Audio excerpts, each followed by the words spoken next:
In other videos, we saw that God has told us why we have to die, but He's also told us that death is not the end and that there is the hope of resurrection. And I'll put a link to these videos below.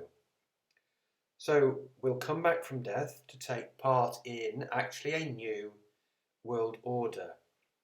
God tells us about this in many places in the Bible. We'll start off by looking at a passage from Daniel and chapter 2, which is a prophecy of future and historic now world events.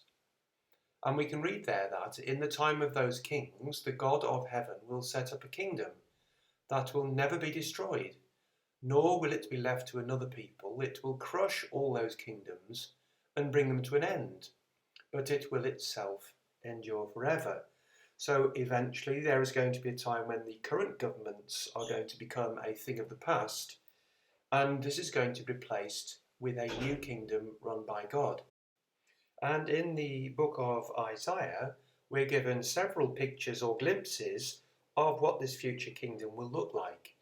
For example, in Isaiah chapter 2 and verse 4, we can read, "He will judge between the nations and will settle disputes for many peoples. They will beat their swords into plowshares and their spears into pruning hooks. Nation will not take up sword against nation, nor will they train for war any more." So we can see it is going to be a time of peace and of harmony, everybody getting along together.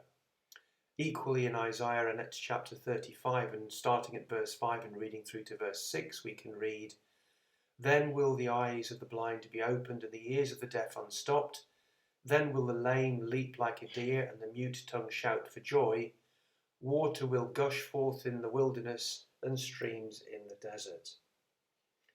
This earth and life on it is going to be transformed.